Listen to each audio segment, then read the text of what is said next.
Agam Rinjani, pemandu pendakian, menjadi pahlawan bagi warga Brasil usai berhasil mengevakuasi jenazah Juliana Marins dari jurang Gunung Rinjani, Nusa Tenggara Barat, NTB.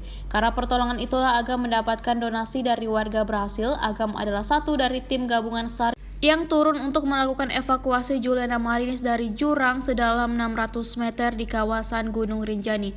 Pria asal kota Makassar itu bersedia turun di tebing curam mengangkat tubuh kaku Juliana seorang diri dari titik jatuhnya korban, tentu dengan bantuan tim lain. Dalam sebuah diskusi Sabtu 28 Juni 2025 malam, Agam mengatakan bahwa pengumpulan dana tersebut bukan inisiatif dirinya. Donasi tersebut merupakan keinginan masyarakat Brasil yang memaksa ingin memberi apresiasi, katanya dilansir dari kompas.com.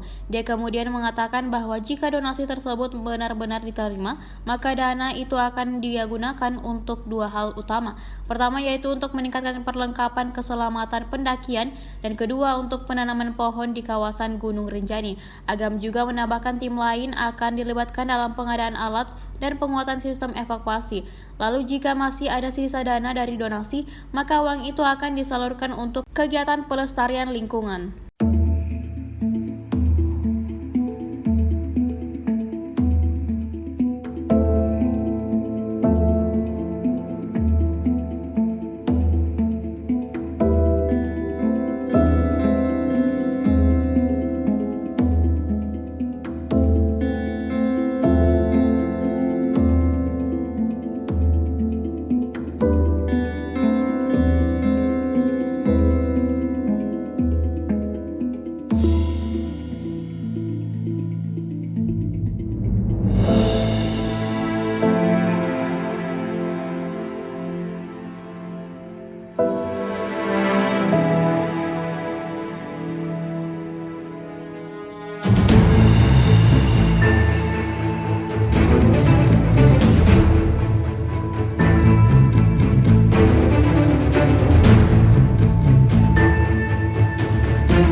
Download Tribun X sekarang, menghadirkan lokal menjadi Indonesia.